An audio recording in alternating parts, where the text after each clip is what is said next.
Oh, welcome everybody to all Nations Wellbriety. My name is David. I'm in active recovery. We'd like to first off express our gratitude to Pathways and Tour Program, also the Shrine Rainbow Tribes for allowing us to use this facility. I also want to thank everybody for coming out tonight. We got a good speaker tonight. If you don't know who Barry is, Barry Botone. He was featured for White Bison's Person of the Month this month. So for his efforts in our community, just spreading out the message that recovery is possible, and that he's a firm believer in recovering out loud. And this man has done a lot for my recovery. He's there for me a lot. He's very active in our ceremonial way of life. And without further ado, it's my honor to introduce your auntie's favorite uncle, Barry Botone.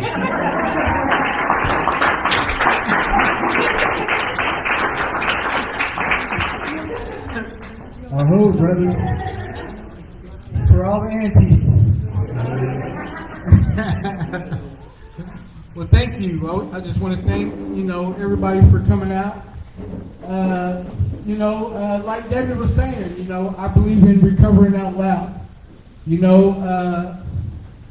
The old way of recovery is, everything was on the hush-hush.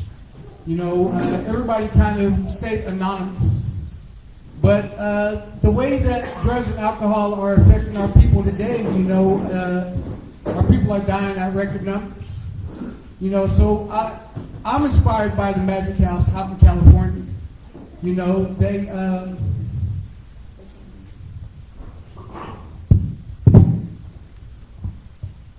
is that better? Can y'all hear me?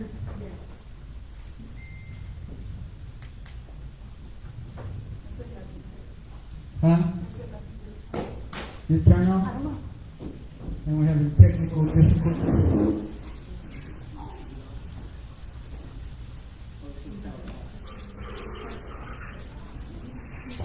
Okay, hopefully we got that straightened.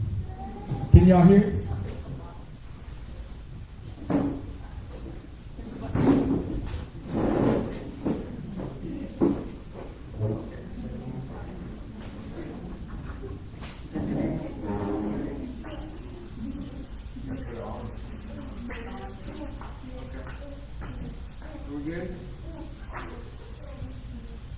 Messed up my flow.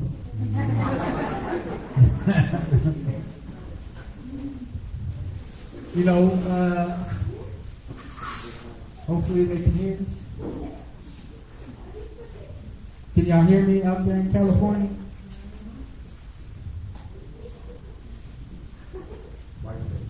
Mic check. Can y'all hear me? We good?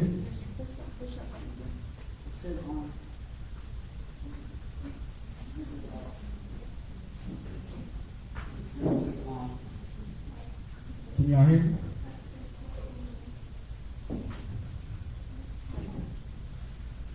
Hello? Huh? Well, I know the mic's on. Yeah. All right. Can y'all hear me now? We're having technical difficulties. Sorry. Here. Well, I'm just going to keep going. Because I need all my time. All right. Like I was saying, I'm inspired by the Magic House with the Recovering Out Loud. I feel like we should be carrying this message to everybody that needs to hear it. Unfortunately, from the communities that we all come from, we know that drugs and alcohol are destroying lives. So I believe in, to me it's just doing the right thing. Teaching people, showing people that recovery is possible. So, I'm from Western Oklahoma. I'm from this small town. Thomas, Oklahoma. That's where I'm from. I was born and raised. You know, I don't know if you know where that's at, but it's north of Weatherford. We're a little speck on the map. You know, but I feel very fortunate that I'm from that community. You know, a lot of traditional people, you know, heard a lot of Cheyenne growing up, you know, seen a lot of good things happen. But also, you know, I'm the product of two alcoholics. You know, my mother did the best that she could, you know, with what she had. But I see now that she was suffering from the same sickness that I had. And my father was a Vietnam veteran, you know, so I can only imagine what the trauma that he was going through. You know, I watched him struggle, you know, till I was 14 years old, and I watched him get sober. Well, I learned from a very young age, 10 years old. I probably took my first shot of liquor whenever I was 8. You know, smoked cigarettes on the normal. You know, we snuck around quite a bit. But I learned whenever I was 10 years old that I had an uncle. You know, he was an alcoholic. I learned that if we bought him a quart, he would buy us a quart. And then we would go fishing all day long and basically go get drunk, pass out, wake up, and then our ride would be there to pick us up. You know, I learned that at a very young age, you know. And I didn't really think, you know, I thought we was just having fun, you know. But like my sponsor always says, when you're pouring alcohol on top of alcoholism, you know, sometimes it can be a deadly mix. So, you know, I turned 12. I have a gun accident. My friend was handing me a CO2 pellet gun, and it went off, and it shot me in the eye. And, you know, I would have to say that's where I found a place where I didn't think nobody could identify with what I was feeling. You know, I didn't feel whole, you know, and I turned to alcohol and drugs even more than I did before. You know, I found comfort in it. You know, that carefree, you know, at first it was fun. You know, we were all joking, you know, we were all laughing. You know, it seemed fun. But I'm just a little kid, you know. The first time, then I moved to El Reno. You know, started getting in trouble. Moved to El Reno, and like it was like a culture shock. You know, I found myself, you know, my dad was an alcoholic, but he started trying to sober up. You know, he went to college, he got himself a degree, but it was like I picked up right where he left off. You know, that awkwardness that I was talking about, you know, I seen how alcohol relieved that symptom. You know, it relieved any kind of trauma, any kind of care, anything like that I had going on. You know, I noticed how alcohol made me feel better about myself. You know, and at the time, you know, I didn't realize it. I didn't have nobody to talk to. I moved to El Reno with my grandma. My dad was at college. You know, my mom sent me over here, so I kind of felt like, you know, I was in a place where nobody cared about me. You know, I didn't know how to express that to my grandma. And I found myself searching, you know, looking for this external solution to my problem. And I you know, had a bunch of friends, you know. My dad moved to the city, started going up, and noticed that the neighborhood he lived in, you know, was gang infested, you know, and I thought it was a smart idea, you know, let me go find some homeboys, you know, they really care about me, you know, they're showing me the love that I'm not getting from anybody else. And I could be gone for a week and come home and nobody would even say one word to me. Nobody would even say, where you been? You know, So in my head, I could do whatever I wanted. And when I say I could do whatever I wanted, I promise you I was taking full advantage in doing whatever I wanted. I hung out with grown-ups, people that drank all the time. I found a way to find these people that would allow me to do whatever I wanted and let me act grown, because I thought that's what grown-ups did. You go out, when you're having a bad day, you go out and you get drunk. When you're having a good day, you go out and you get drunk. That was the solution for everything. People always had a beer in their hand. People were always drinking liquor. People were always, smoking weed. I remember sitting on my dad's lap and watching him smoke PCP. I remember them smoking, opium, which a lot of Vietnam veterans did when they came home. Him and all his friends, they would all smoke opium. And I remember the smell of it. I remember all these types of things, but I always told myself, I don't want to be like them. But given the opportunity, given the space, I didn't care about school. Like I said, I felt like nobody cared about me.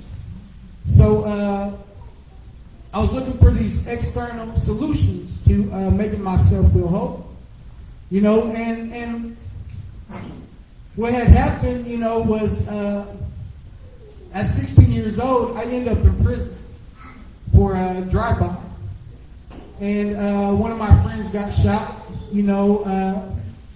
I don't really consider it a drive-by because, we went to go rob somebody and they knew we were coming and they trapped us and we had to shoot our way out. I felt like if we didn't do anything, they probably would have killed all of us. But then again, I can justify everything that I did, That's the alcoholic in me. I can justify everything. And, 16 years old, in prison, got sent to the East Cell House at McAllister, and if there's one thing that I figured, is that no kid deserves that. Nobody deserves that. Those were horrible conditions, and I found myself, like they say, it's better you get caught with a knife rather than to get caught with that one. And those were the type of situations I was facing. Well, luckily, after 13 months, I get out and I'm 17. In my head, mentally, I'm telling myself, I didn't get to be 16. So I'm going to be 16, little did I know I was going to spend most of my life being 16 years old. Having that mentality. Get out when I'm 17. I feel like my life's over with. The only solution, the only relief I'm finding is in drugs and alcohol. So from the time I was 17 to the time I was 19, I drank every day. Loyal. I remember a few times, where I could have gotten hurt real bad. I could have lost my life a few times, and at the time, it was funny. We're out hurting people. People are trying to hurt us. It was like a cat and mouse game, and I enjoyed that. That connection I had with my friends. They felt like my brothers, and we would live and die for each other. We would do anything for each other. But little did I know is that we had one foot in the grave. It wasn't. I don't see a lot of people living the way that we live. It takes a lot. It takes a lot for a person to commit to something like that. And I was fully committed. And luckily, I had my oldest son. And that changed the way that I thought, because I had a dad, my dad was an alcoholic, but he was a good dad, when he was sober. Even sometimes when he was drunk, I can honestly say that he loved me beyond anything that I've ever that I can ever say that anybody else did. But, you know, during a time where he's trying to figure his life out. He's trying to get sober. You know, I just felt like that was my chance to either do the right thing or keep partying. Well, partying was way fun. I mean, who wants to do the right thing when you're a teenager? You know, but then I had my son, you know, and that changed the way that I thought. And I remember we go to Colony 49, and I get stabbed in the head. And I remember running into my brother Eddie. I was walking by Frank Knight Park here in town, and I remember walking by Frank Knight, and my brother Eddie stops. And I can already tell he's mad. He's like, "Come here," you know.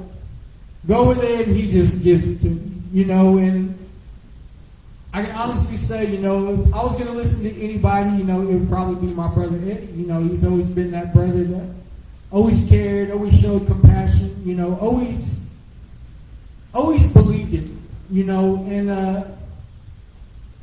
I would have to say, you know, those words stuck with me. You know, I can still see his face all mad at me and griping me out, you know, saying what he had to say.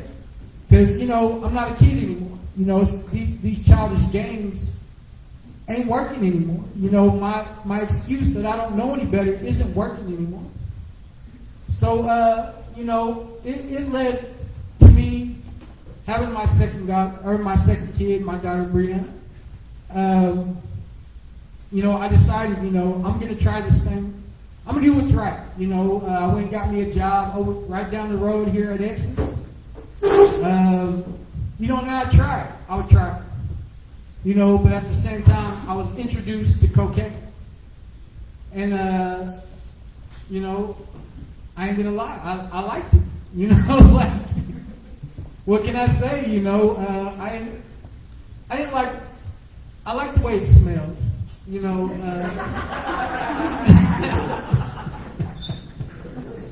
don't think I was addicted. I just like the way it smelled. You know, me liking the way it smelled, I got introduced to meth. And that took on a whole different role in my life. You know, I thought I would just do it on the weekends, and it would be fun. You know, I was probably the most annoying drunk you could ever meet, because I'd be drunk as hell, but then I'd be high on meth for like 3 days, you know, and I wouldn't shut the hell up. You know, and I can only imagine what I was like, you know. Well, little did I know is that this drug would take over my life. You know,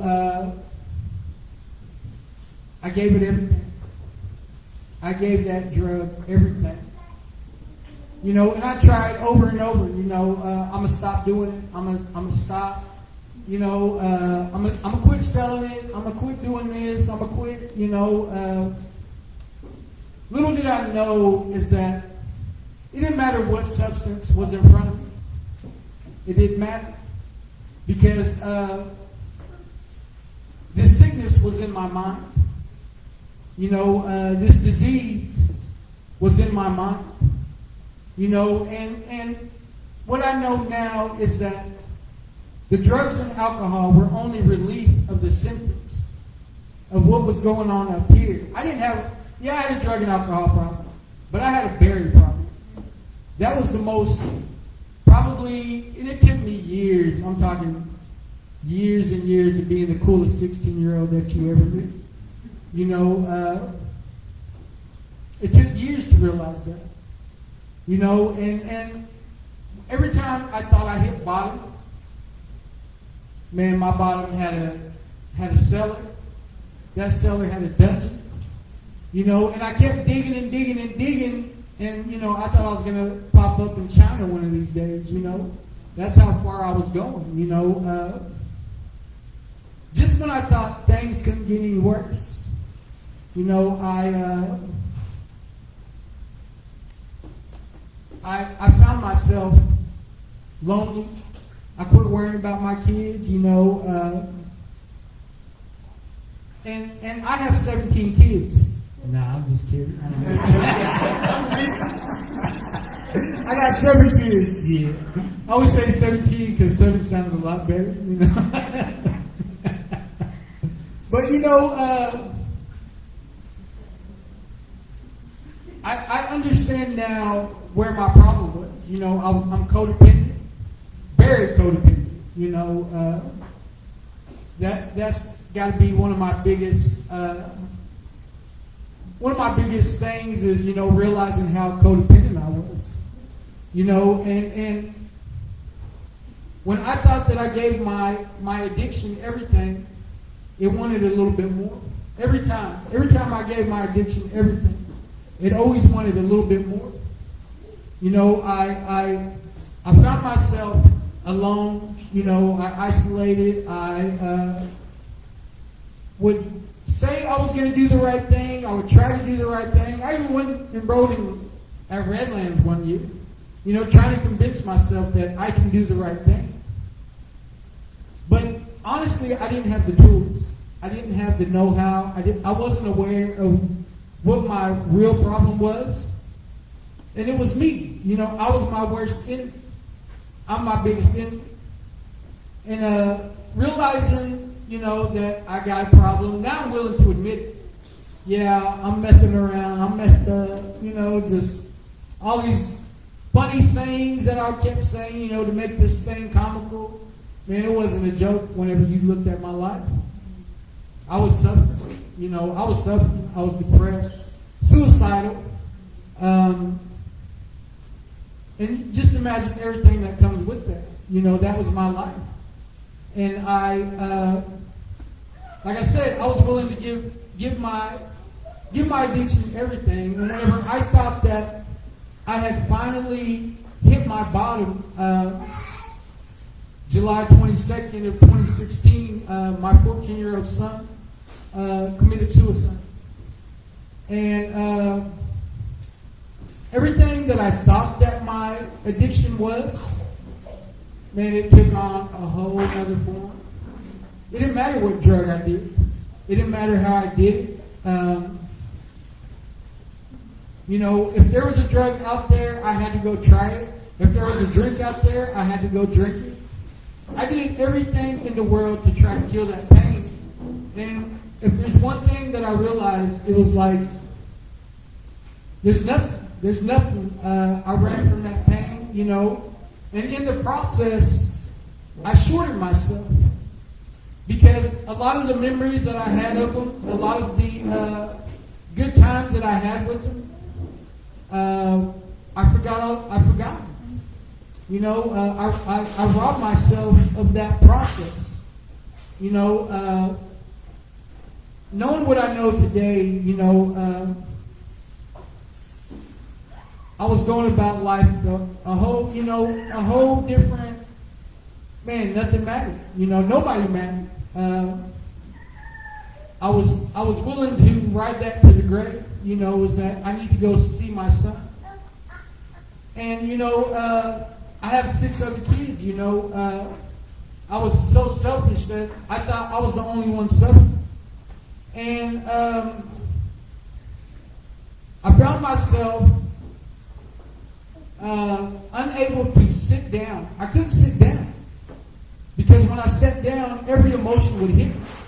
Everything would hit me at once, and I would start crying, and I would have to get up, you know, go do some more drugs, go drink some more liquor, and whatever I thought my addiction was before, like I said, it took on a whole new form. You know, I found a needle, and I thought I asked all the right questions. I thought I watched people do it enough, and I tried it one day in a bathroom by myself. I think I was in Shawnee or Anadarko. I went in this bathroom, and I tried doing it by myself, and I didn't know what I was doing. And I remember blowing the veins in my arm, and it looked like somebody hit me with a baseball bat. But, you know, I kept trying, you know. I kept trying, you know, until I figured that thing out. And then before you know it, I'm on the needle back. There was no going back. I could never smoke meth again. That was wasted. That needle took on a whole different life form. I didn't even know myself anymore. I didn't even understand what I was going through mentally. All I knew is that I needed more. And that the only way that could happen was I gotta lie, I gotta hustle, I gotta do whatever it takes to get my next sack. And believe me, I was doing whatever it took,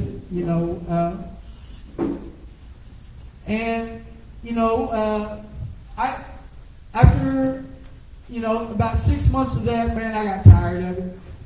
I tried to get sober in 2017. I tried to get sober till, for about 2 years. I tried and I tried, and I was staying clean, but I was dry. I wasn't working a program. I wasn't going to AA. I wasn't doing anything. I was just, going off of Barry's word. And I was wondering why, I didn't have no relationship with God. I don't even think, I'm sure I prayed, but I'm sure they were foxhole prayers, I remember getting pulled over one time. And I knew that the only way I could get free was if there was a clerical error in my warrant. Who the hell prays for a clerical error in their warrant so they can, get out of a traffic ticket? That's the kind of relationship I had with God. Damn near non-existent. Well, I wondered why, my life was falling apart. Here I am sober. I'm trying. I'm doing the right thing. I got a job. I'm in a safe place. I'm paying bills. I'm doing whatever I got to do. But this sickness was still up here. When things started getting hard, I didn't know what to do. I didn't know where to turn. I didn't have that relationship with anybody where I could just go and talk to them. And I get on the car with my cousins.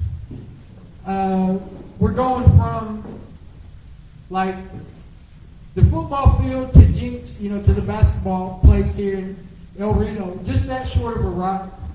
And I get in with my cousins, and they start smoking a meth pipe. And one of them's like, don't watch us. And I'm sitting in the back when I'm watching them, don't watch us. And he gives it to the other one, and the other one takes a big hit, and then he just hands it back to me. Like I'm not 2 years sober. Without even hesitating, I grabbed it, and I got beamed up.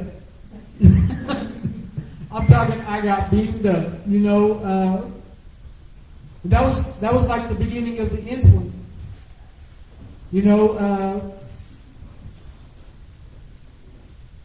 It's kind of a trip when I think about it, because I'm aware now of where I was at in my recovery. I was just in sobriety. I wasn't in recovery. And there's definitely a difference. Yeah, you need sobriety to get to recovery. But if you're not working a program, if you're not working steps, you don't have a sponsor, I promise you, you're in trouble. You're just running dry.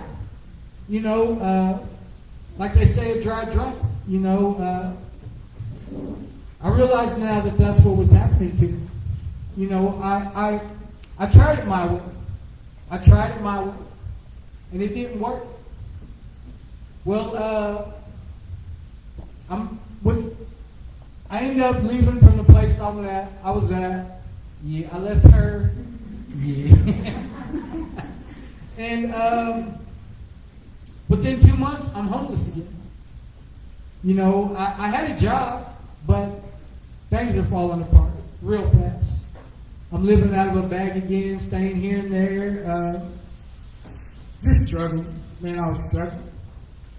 So then I think I ended up going back to jail. No, I get a job where I travel. I get a job where I'm traveling, going all over the country. Work with the group of guys that they're all Mexican guys. You know, half of them can't talk English. They want me around because I'm like the hood guy. You know, we go to Wilmington, North Carolina. I go find us all the drugs. You know, we go to Memphis, Tennessee. I go find us all the drugs. You know, it didn't matter where we went. I'm the guy that goes and finds the crew all the drugs. You know, and I just felt like it was my duty to make sure everybody had drugs. You know, I took on that responsibility. And it just led me even further into what I was doing. I'm pretty sure they all knew I was on the needle by the time because I would make enough money, come home, and just tear it till I was broke. Call them back up. Hey, where you at? Oh, you're in Charlotte? Send me a plane ticket. You know, and it was that easy for a while. You know, and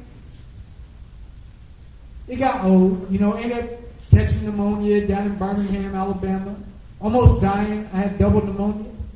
And that's usually what meth smokers get, you know.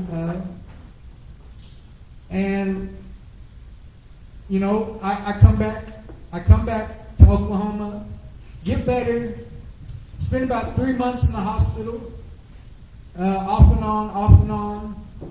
And then I get better. What's the first thing I do?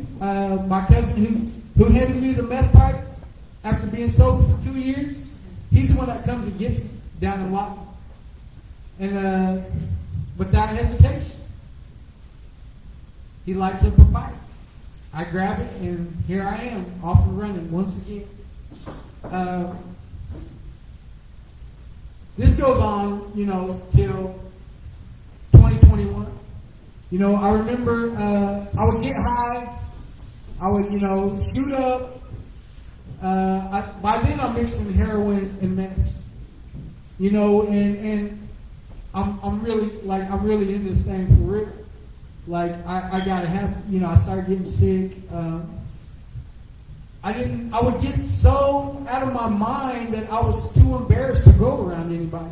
So I would go under one of these bridges and just hang out by myself, like in the shadows, in the bushes, just being all weird, just. I called them goofballs, you know, because I didn't know what the hell was going on. I didn't know up from down, man. I would just trip out under this bridge by myself. And I would like wake up and, you know, it'd be cold, it'd be hot. You know, I'd just wake up and be like, oh, well, I guess I can go home now because I'm sober. And, man, this went on for a long time. And then one day I see my sister Barry Botone. And, you know, like when you see one of your brothers or sister and they know something's wrong with you, and they look at you and they're like, are you all right? Like, what's wrong with you? Like, she was the type to just be straight up, like, boy, you're all fucked up. Like, what's wrong with you? Like, man, you know, I'm just out here doing, you know, whatever I said. She was like, you know what? I got this number. You call this guy, and he can get you to rehab for free. I didn't think nothing of it, you know. I didn't think I deserved it. You know, I didn't think I was capable of making that happen. You know, I was hopeless.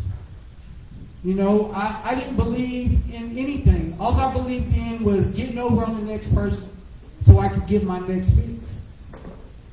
You know, and I tried, you know, I tried to get sober. I would wake up, you know, and promise myself that I would not get high that day. I would promise myself, you know, you can give me a lie detector test and I would pass it. You know, but somewhere in between there, life would happen, you know, and I could pass the lie detector test up until it was in my face. And I would just put myself in that position. You know, I would go to the dope house. I would go, you know, around these people. that's the only way that they knew. So, of course I wanted to get high for free. So I'm going to go and do whatever they tell me to do. Oh, you want to go mow the lawn? Let's go. You want to go, you want to go steal? Let's go. And it became so regular that, I was saying this earlier today, I didn't know how to keep myself humble. I was always willing to dumb myself down so that other people could eat, because I didn't have the know-how. I didn't understand what was happening, how much I would give up, for everything I believed in, everything that I knew was wrong. It didn't bother me to give up a part of me so somebody else could eat. I tried over and over, to stay true to myself. I would play this like tough guy role, and act like I'm just down for whatever, but I just wanted to get high. When you just being honest, is I just wanted to get high. So whatever that looked like, I'm willing to take on that role, and it led me to some dark places. Like I said, I'm hopeless. I'm suicidal. I'm depressed. I think God is laughing at me up in heaven. Like in my head, I'm thinking, like this is what I would think whenever I got high, is that my life is a show up in heaven, and they're just all laughing at me because I can't get past these things. I don't know how to deal with life, simple things. I'm not man enough to face my reality, and that just made me even worse, all my morals were gone, only thing that mattered was me. I'm so self-centered that I think this world revolves around me, and luckily I ran into my sister Barry Botone that day. And I get on the phone, and it was crazy because it was a guy I never even knew. His name is Justin Evans. It's crazy how many people know this guy. I met gangbangers from LA when I worked at a detox in Stanton that knew this guy, Justin Evans. They say his name's like in all the trap houses because everybody knows if you call this guy, he can help you get sober. Well, I call him and he's like, well, what are you addicted to? And for once in my life, I'm finally honest. I said, heroin and meth. He was like, okay, do you need, how are your withdrawals? And I was like, well, I think I can handle it. We go through all the paperwork. 2 days later, I'm on a plane to California. I go to Riverside, California, to a detox called Pacific Med in Riverside, California. And I get there, and somebody asked me, what's your DOC? I didn't know what the hell. I was like, my number? Like, what are you talking about? And they're like, what's your drug of choice? And it was a guy from New Jersey, he was from Joyce, and that's how we talked. And it felt so good just to tell these people, complete strangers, I'm addicted to meth and heroin. The relief of saying that, man, it just, every time I said it, it just got lighter and lighter and lighter. Like, I don't have to lie no more. I don't have to worry about any of that. All the words that came with admitting, like to my family, admitting to somebody from El Reno that I had a problem. Meeting these people and them being, of the same situation that I'm in. They're just trying to heal. They're just trying to get better. When I get there, they're like, what tribe are you? And I'm like, I'm Cheyenne and Arapaho. And they were like, there's this other guy here. He keeps saying that same thing. What tribe is it again? Like Cheyenne and Arapaho. They're like, yeah, that's the tribe that he is. He's a big guy. I think his name's Randy or something like that. And I was like, Randy Nolene? They were like, yes, that's the guy. He's my brother-in-law, ex-brother-in-law. I don't know if I would even be here today if I didn't run into him over there. You know, he turned out to be, you know, one of my best friends. It's my brother. You know, and it's funny because we got a history together. He's going to be mad because I say this. But like I said, he used to be my brother-in-law. One time when we were in Gary, this had to be like 97, 98. Him and my sister started fighting, and they started rolling around on the ground. I jumped the fence and I picked up this big log and I went over there and I broke it over his head. You know, everyday shit, everyday shit. And, you know, we never really talked. We talked a couple of times, both high as hell, but when I seen him at that, I mean, it was like instant relief, and he set me down. He explained to me what the process was. This is just detox. We're only going to be here for 30 days. And then we're going to go pick a program. And then we're going to go to sober living. And then we're going to be in Orange County. And just go with me and we'll have the best time. Well, I had already made up my mind, Nah, I got to find my own way. I can't put my sobriety in somebody else's hands. I can't lean on somebody to make sure that Barry stays sober. I found that I figured out a lot of different things about myself. But if there's one thing that I can say is that I needed my sobriety in my own hands. I had to have control of that. And, I went to a great program.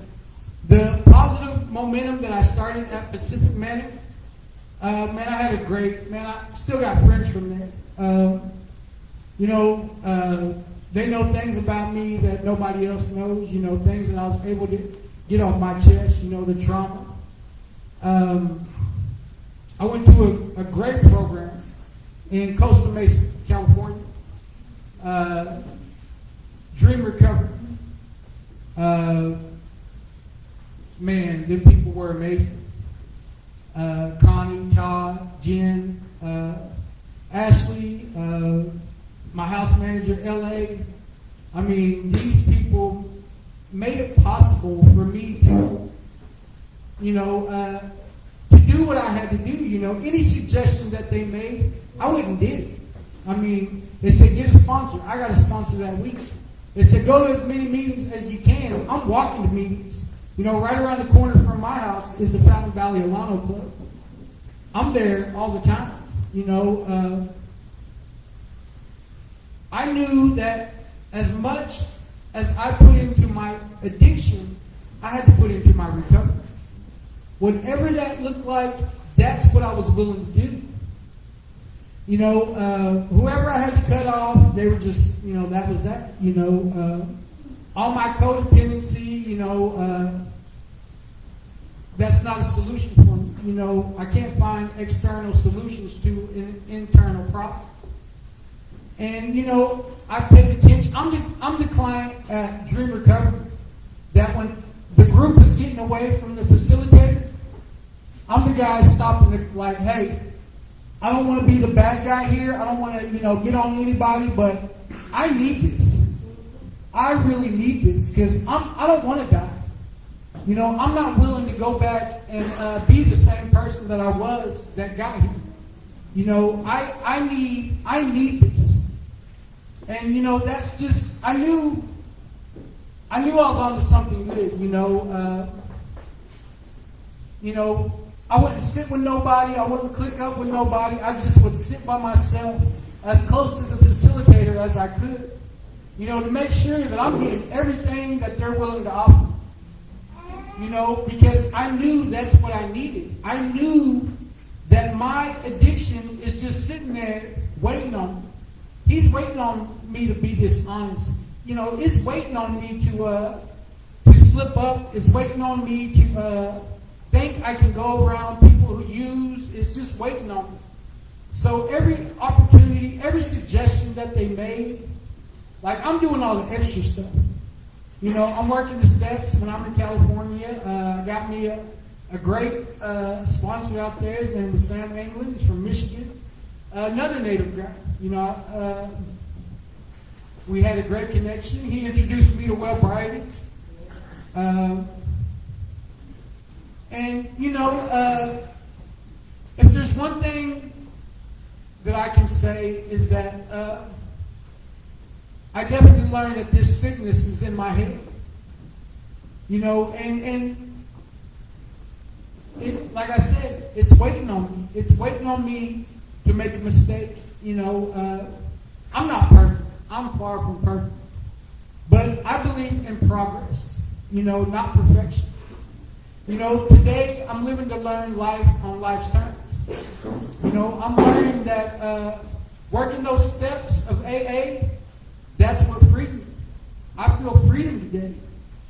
And I just want the next person who's suffering from the same sickness that I am to feel this happiness that I have. You know, I got my kids right here. You know, my grandbaby. You know, she's the only family member that I have that has never seen me hire a drunk. You know, but that's okay. You know, she gets the best version of me that, you know, my kids never got. You know, and I'm proud of it. You know, I'm happy that she gets that because, man, you can ask her, man, it was tough. You know, sometimes when somebody asks me, man, how you doing? I like to say probably better than I deserve. Because I keep thinking of all the things that I did. Not just to them, but to myself. You know, and I had to find forgiveness.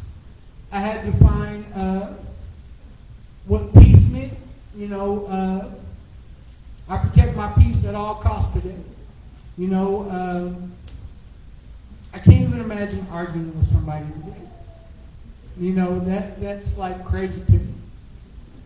You know, but being able to, man, I take every opportunity I can to speak. Like I was telling people, you know, I do this like once a week. You know, last week I was speaking to 2 weeks in a row. I spoke to the youth council, the Shining Rockville Youth Council. Every opportunity I get, I got to get up and I got to say something. You know, because I enjoy it. You know, when I got sober, I told myself that when I go home, I'm going to help my people. You know, when I go home, I didn't know one person that I could call. I didn't know one person that I could call and tell them that I had a problem. And it's crazy because now I'm that guy. You know, I'm that guy that every call, every message, every email that my office gets, they give it to me. Unless it's a female, then I gotta let Cassandra deal with them. But you know, the crazy thing about all of this is that every bad decision I've ever made, every bad choice I ever made in my life can be used to save somebody else's. That's crazy. Like, who would have thought, like, you know what I mean? Like that's crazy, you know? I mean, just the realization of these things that God has allowed me to realize. You know, I'm beyond grateful. I'm beyond blessed. You know, I believe that we all deserve a good life. And what that took was me realizing that I'm in a pattern. I get into a pattern.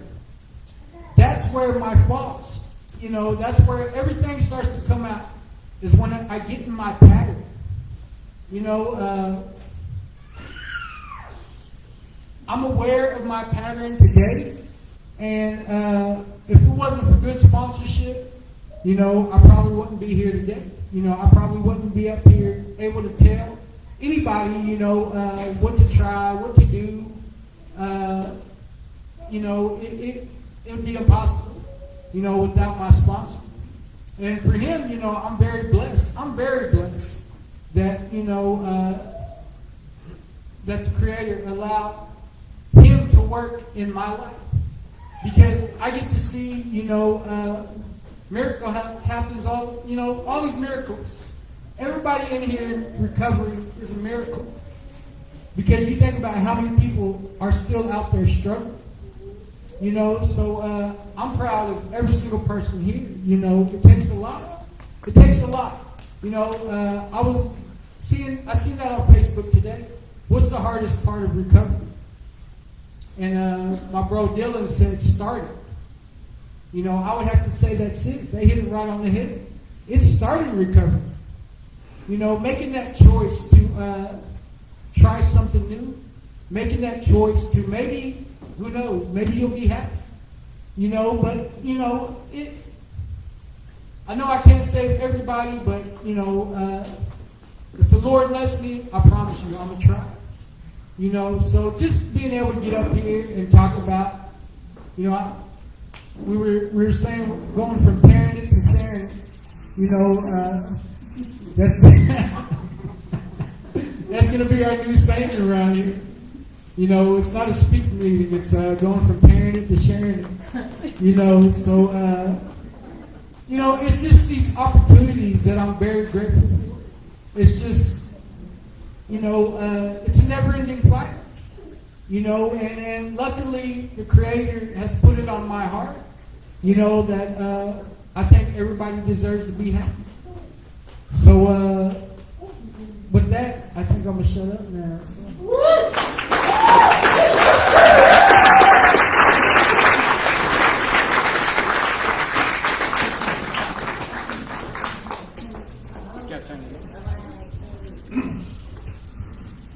Another round of applause for Mr. Barry Botone.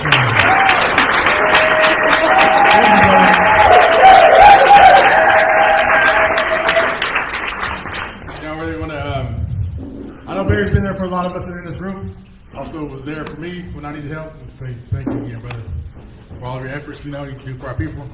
My family is back together because of you. You know, you saved my life. Thank you, brother. I'd like to thank everybody that came out tonight. Big shout out to everybody online. Big shout out to our brothers at Medicine Tribe here tonight. Yeah, there you go. If you guys don't know who Medicine Tribe is, another Wellbriety group that we have out of Oklahoma City. They have meetings on Mondays, Wednesdays, and Thursdays.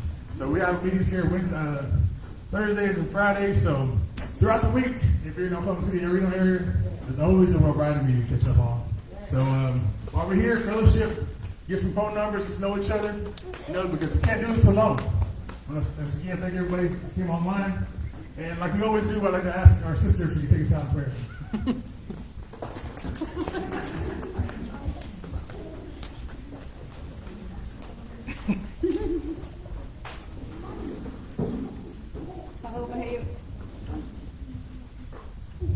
Thank you, Heavenly Father, for this beautiful day. Thank you for this opportunity that we get to serve you, Lord. Lord, I just ask that you just continue to be with the circle, be with this group, be with the families and communities that are represented here. Lord, I thank you for the healing that's taking place and the strength that we each carry and the strength that we share. So, Lord, I just ask that you just continue to send forth your angels to protect us and to guide us. And I thank you for all that you're doing in our lives, all that you're doing in this realm of recovery. Lord, I just ask that you just be with the children from the youngest to the oldest. Lord, I thank you for the elders who hear the knowledge that's being held, Lord. I just ask that you just continue to give us an open heart and open minds, Lord, that you will be done in our lives. God, I thank you for just all the gifts that you continue to impart on us, Lord, and may we not use them in a selfish way. Thank you for your protection, and thank you for your guidance and your faithfulness as you continue to show us. In the name of Jesus, I pray, amen.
You better get that.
Oh.